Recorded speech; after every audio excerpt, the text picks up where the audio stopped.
ഏക civil code നടപ്പാക്കണമെന്ന് കർണാടക ഹൈക്കോടതി. കേന്ദ്ര സർക്കാരിനും കർണാടക സർക്കാരിനും ഹൈക്കോടതി നിർദ്ദേശം നൽകി. മതാധിഷ്ഠിത വ്യക്തി നിയമങ്ങൾ അനീതി സൃഷ്ടിക്കുന്നുവെന്നും കോടതി നിരീക്ഷണം. ഭരണഘടന ഉറപ്പാക്കുന്ന തുല്യത, നീതി, മതനിരപേക്ഷത ഉറപ്പാക്കണമെന്നും കോടതി പറഞ്ഞിട്ടുണ്ട്. എസ് നന്ദഗോപൻ ചേരുന്ന വിവരങ്ങളുമായി. നന്ദൻ, കോടതിയുടെ മറ്റ് നിരീക്ഷണങ്ങൾ എന്തൊക്കെയാണ്? ദേവിക, കർണാടകയിലുണ്ടായ ഒരു സ്വത്ത് തർക്കമാണ് കോടതിയുടെ ഭാഗത്തു നിന്നും ഇത്തരമൊരു അഭ്യർത്ഥന ഉണ്ടാകാൻ കാരണമായത്. അതായത് ഒരു മുസ്ലിം സ്ത്രീ മരണപ്പെടുന്നു, അവർ ഒരു റിട്ടയർഡ് അധ്യാപികയായിരുന്നു. അവരുടെ സ്വത്ത് തർക്കം സംബന്ധിച്ചിട്ടുള്ള വിഷയം കോടതിയിലേക്ക് എത്തുന്നു.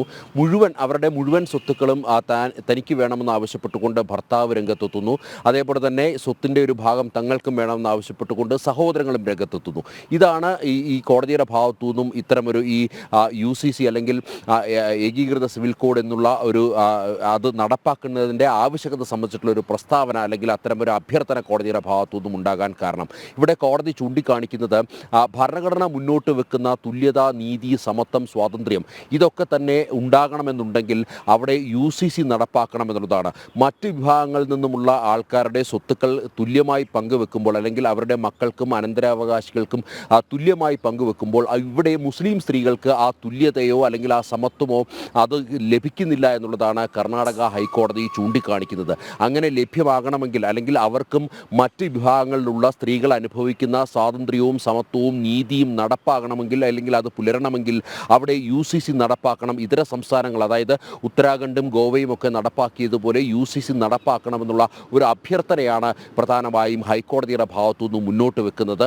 ഹൈക്കോടതി ഇവിടെ ചൂണ്ടിക്കാണിക്കുന്നത് ഈ സ്വത്ത് തർക്കം ഇത് ആദ്യത്തെ കേസല്ല. പല വിഷയങ്ങളും ഇതേപോലെ സമാനമായ ഈ മുസ്ലിം വിഭാഗത്തിൽ നിന്നുമുള്ള പല കേസുകളും ഉണ്ടാകുന്നു. ഇതിനെല്ലാം തന്നെ ഒരു അന്തിമമായ തീർപ്പാക്കണമെങ്കിൽ അല്ലെങ്കിൽ മുസ്ലിം സ്ത്രീകൾക്ക് തുല്യനീതി ലഭിക്കണമെങ്കിൽ മറ്റ് സ്ത്രീകൾ, മറ്റ് സമുദായങ്ങളിലെ മറ്റ് മതവിഭാഗങ്ങളിലെ സ്ത്രീകൾ അനുഭവിക്കുന്ന സമത്വവും നീതിയും പുലരണമെങ്കിൽ അവിടെ UCC നടപ്പാക്കേണ്ട ആവശ്യകതയാണ് പ്രധാനമായും അവിടെ കോടതി ചൂണ്ടിക്കാണിക്കുന്നത്.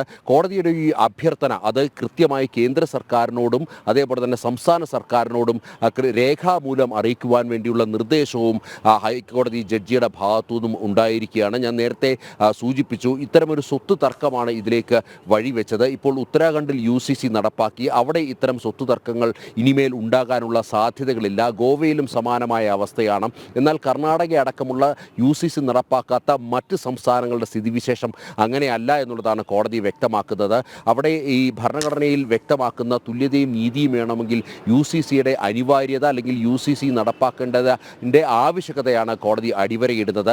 മാത്രമല്ല കോടതി വ്യക്തമാക്കിയ മറ്റൊരു പ്രധാനപ്പെട്ട കാര്യം, ഇതും സംബന്ധിച്ചിട്ടുള്ള ചർച്ചകൾ പാർലമെൻറ്റിൽ നടന്നപ്പോൾ ഒരു വിഭാഗം അതിനെ അനുകൂലിച്ചും ഒരു വിഭാഗം അതിനെ പ്രതികൂലിച്ചും രംഗത്തെത്തി. എന്നാൽ പ്രതികൂലിച്ച് രംഗത്തെത്തിയവർ മനസ്സിലാക്കേണ്ടത് ഭരണഘടനയുടെ ശില്പിയായ ഡോക്ടർ BR അംബേദ്കർ അദ്ദേഹത്തിൻ്റെ പ്രസംഗത്തിൽ വ്യക്തമായി ചൂണ്ടിക്കാണിക്കുന്നത് ഈ UCC അല്ലെങ്കിൽ ഏകീകൃത സിവിൽ കോഡ് നടപ്പാക്കുന്നതിൻ്റെ ആവശ്യകത അല്ലെങ്കിൽ അത്തരമൊരു നിയമത്തിൻ്റെ ആവശ്യകതയാണ് എന്നുള്ളതാണ് പ്രധാനമായും ഇവിടെ കോടതി ചൂണ്ടിക്കാട്ടുന്നത്. ദേവിക. ശരി.